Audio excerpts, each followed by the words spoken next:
Hello and welcome to Sarastro's Painting. In this video I'll be sharing my approach to painting Moff Gideon from Atomic Mass Games' Star Wars Legion. One of the main goals when painting a figure like Moff Gideon is to ensure that we create a clear difference between the various types of black material on the character, which I'll be aiming to do through the use of different levels of matte finish in the paints that I'm using, and of course in how far we push the highlights. Let's begin.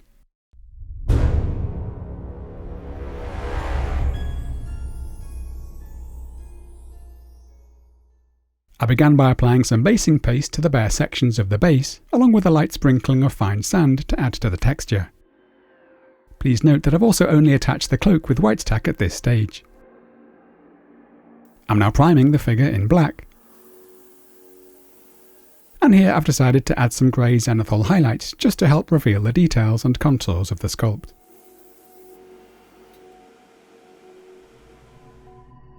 As I often like to do, I'm starting the painting with the eyes, where I'm using Scalecolor's Nacar, and any off-white would do for this.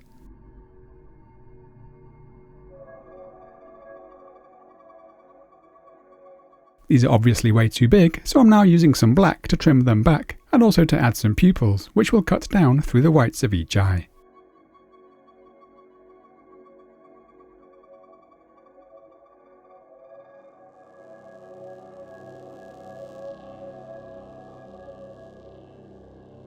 Next I'm painting the skin using dark brown ochre mixed with a little burnt sienna.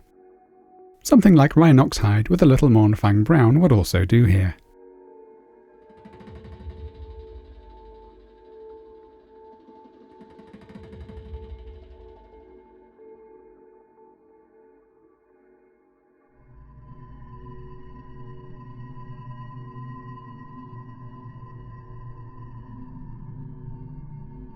I'm now using Scalecolor's Black for the hair.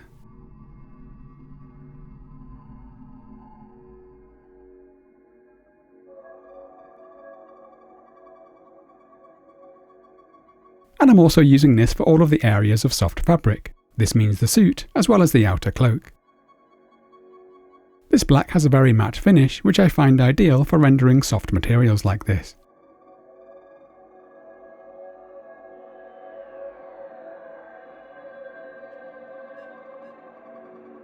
We might need a couple of layers to achieve a solid finish.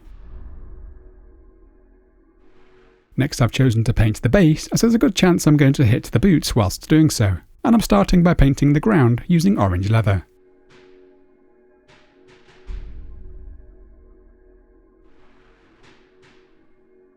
Once dry, I'm providing quite a heavy dry brush using Tenera Yellow to pick out the texture, which I'll follow with some shade in a moment. For the buried metal thing, I'm just using a bluish grayscale made with a mix of black, white and Prussian Blue.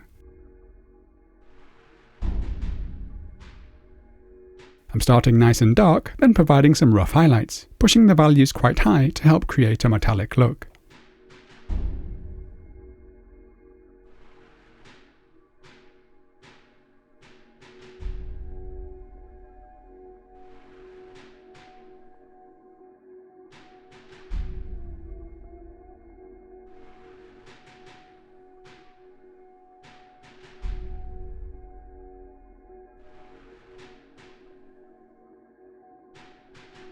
Here I'm using some thinned Prussian Blue to bring up the saturation.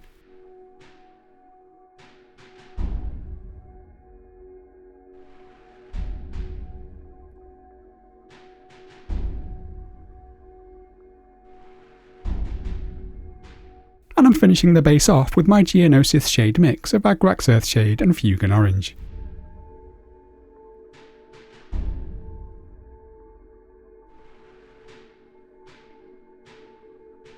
Next I've chosen to use a mix of Gryph-Charger Grey and Basilicanum Grey to colour the handle of the Darksaber, as well as the blaster pistol.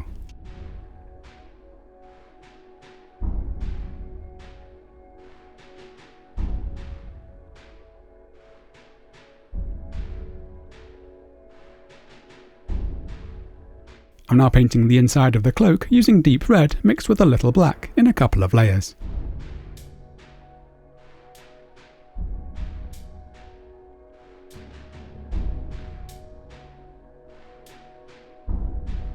Finally, for all of the areas of black leather and metal, I'm using Scalecolor's green-grey. This actually has quite a bluish black tone, and you could equally use a mix of black and Prussian blue instead if you like. I've chosen to use the Scalecolor artist paints for this because they have more of a satin finish compared to the super matte paints which I'm using for the fabric, making them ideal for rendering more reflective surfaces such as leather and metal.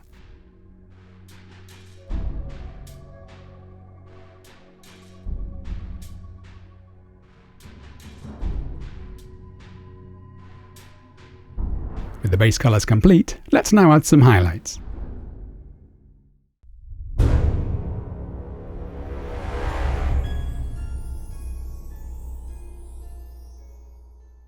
I'm starting with the skin, where I'll first be increasing the amount of burnt sienna in the base tone mix to create a nice rich mid-tone. I'll then be lightening things mainly with some golden flesh, and I might use a little light skin for the brightest highlights. So here I'm firstly just increasing the reddish-brown levels by using a greater amount of burnt sienna, but leaving the deepest recesses nice and dark.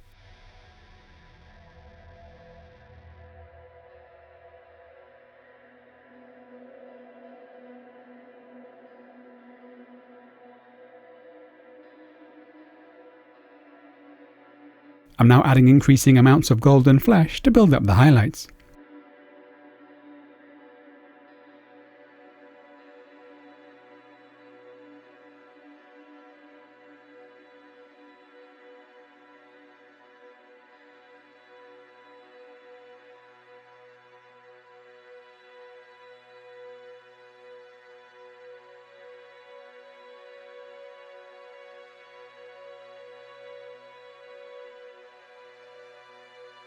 Off to the side, I've added some of the deep red to create a slightly more pinkish tone for the lip.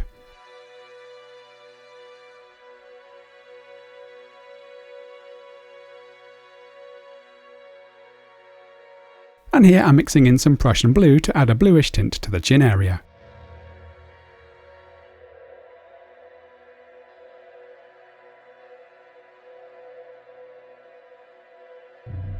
I'm now continuing to push the highlights.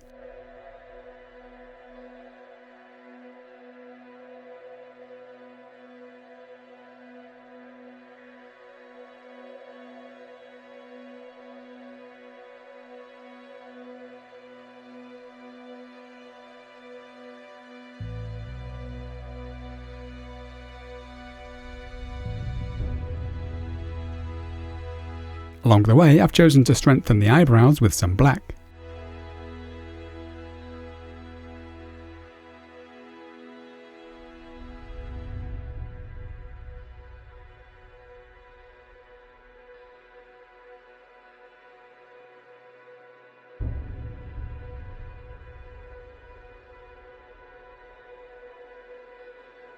Sometimes I might place quite a strong highlight like this, then go in with some intermediate tones to soften the edges.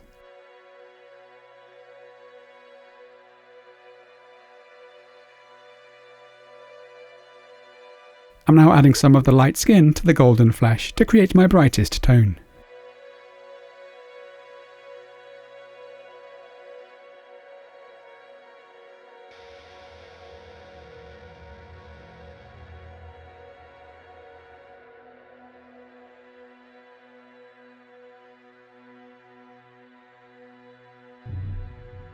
And if you feel the saturation levels have dropped a bit, we can always glaze a little burnt sienna over the midtones to pull things back.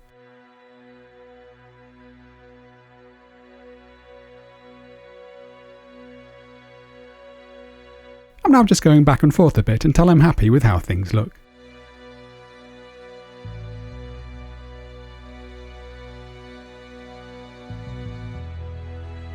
And here I'm creating a furrowed brow to add some expression.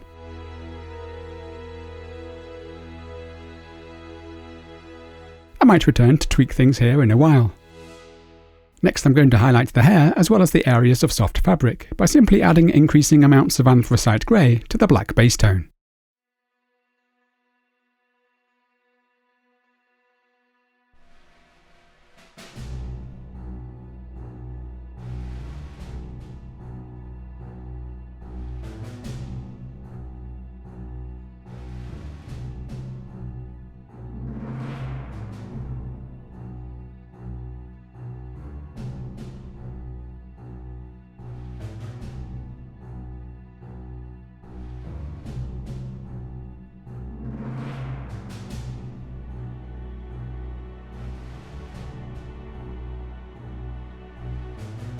I'm not going quite up to pure Anthracite Grey, however.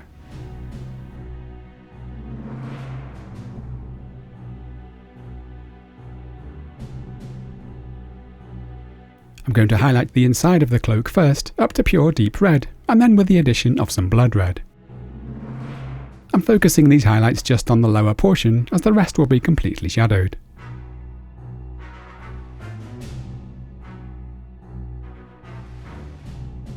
Here I'm adding the blood red just for the lowest peaks in the fabric.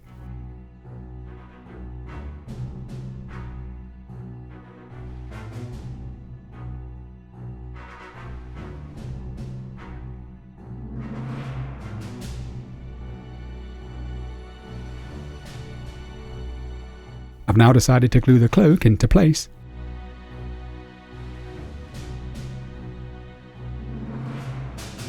And I'm continuing with the highlights.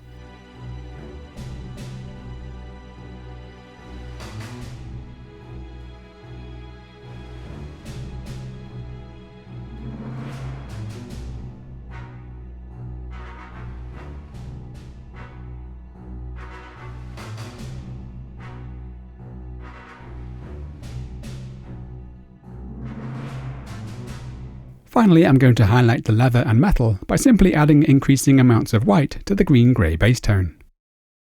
You can see this gives us a nice bluish-grey gradient to work with.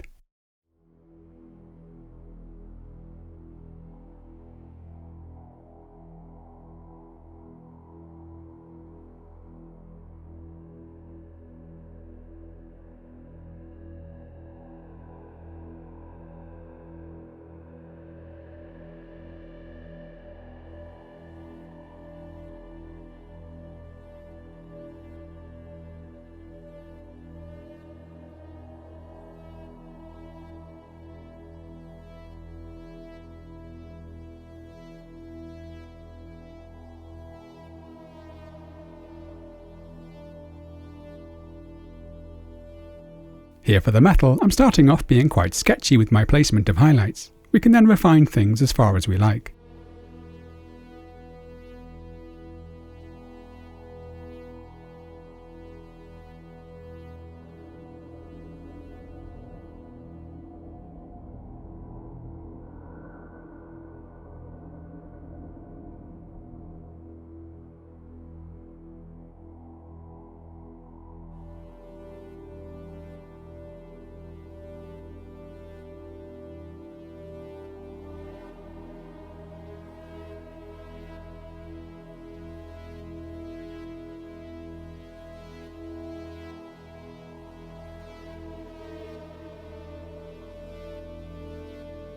I'll also freely switch between using fairly opaque layers with the occasional thin layer to create a more blended look.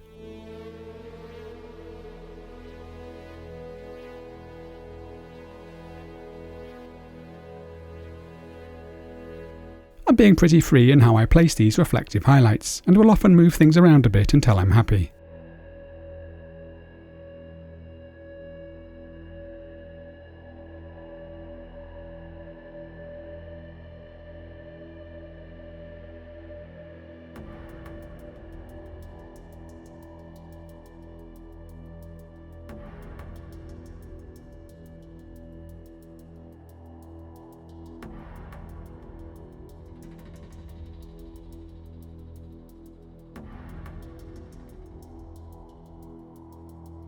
I'm also pushing the highlights on the leather, but without going as bright as I am for the metal.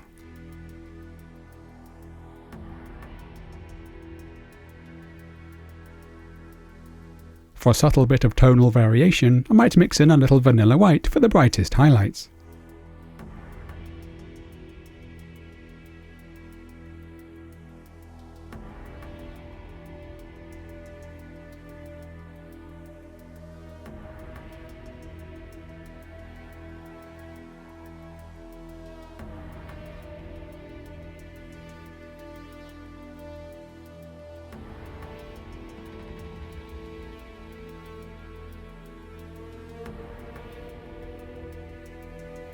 And here I'm brushing some thinned burnt sienna up into some of the shadows and midtones, to suggest a bit of an environmental cast, and also just to introduce a bit more colour interest.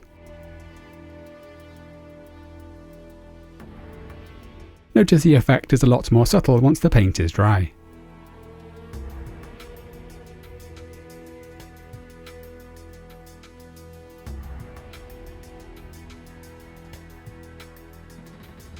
I'm now painting some of the switches on the chest using graphite.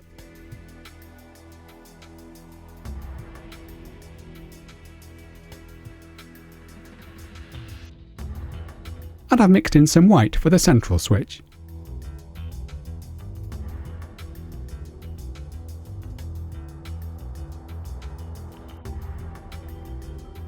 For any little lights on the outfit, I'm first applying some pure white.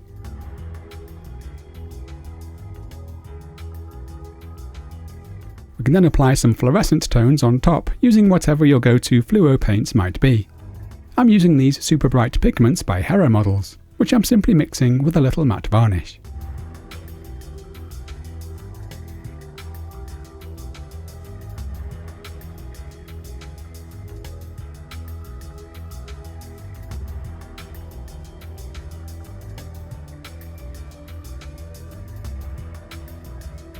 I'm now returning to do a little more pushing around and refining of the highlights on the armour.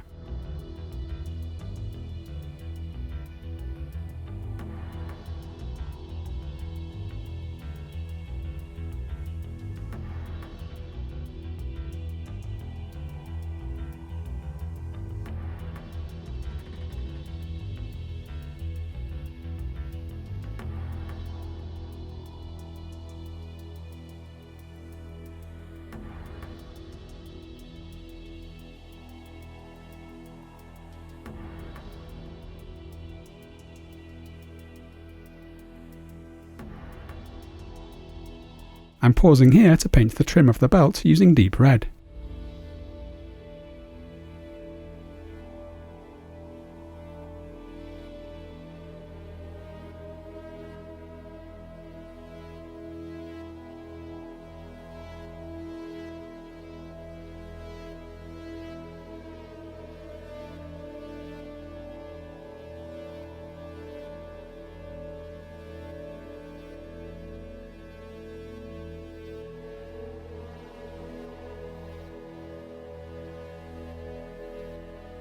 And I've just noticed that he's actually wearing fingerless gloves.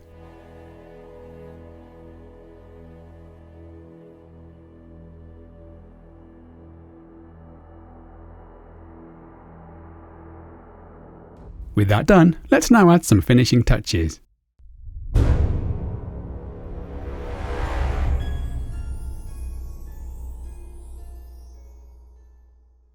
The main thing left to do now is to paint the Darksaber. For that, I'm using the blackest paint I have, the Musou Black. This isn't cheap, however, so don't feel that it's in any way essential. The paint is water-based, so can be thinned with a little water as usual.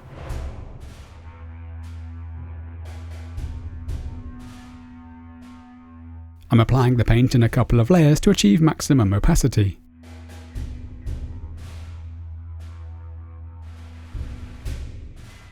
And it's only once it's dry that we can see just how much light the paint absorbs. I'm now using quite an old thin brush to apply some jagged edge highlights to the blade using pure white. This is the Scalecolor Art White, which has a nice density. I'm using the thinnest brush I have to try and achieve some fine markings.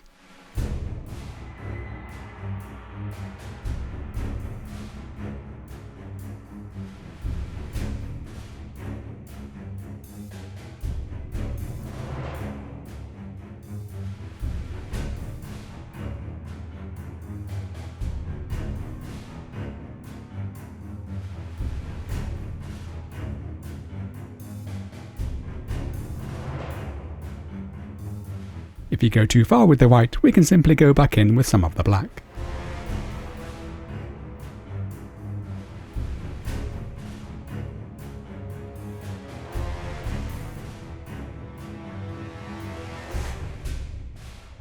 I'm now adding a few highlights to the handle of the Darksaber, before adding my last few touches elsewhere on the model.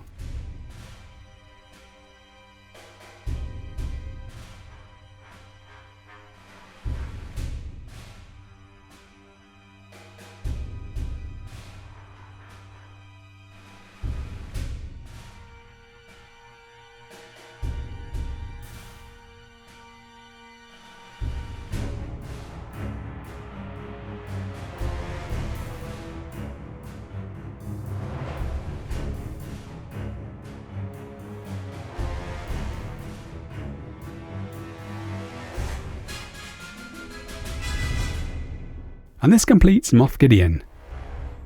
Thank you so much for joining me. I do hope you've enjoyed the episode.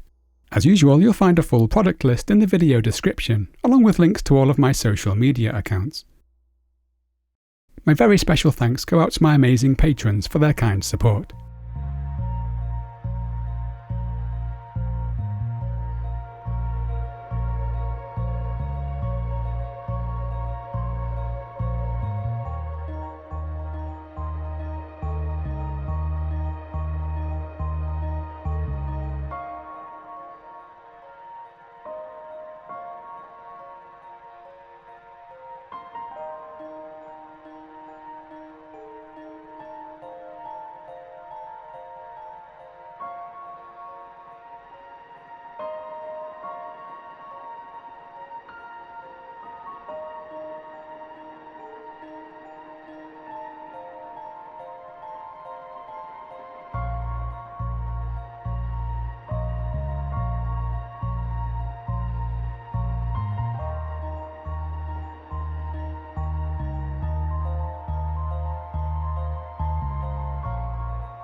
Join me again soon, and happy painting!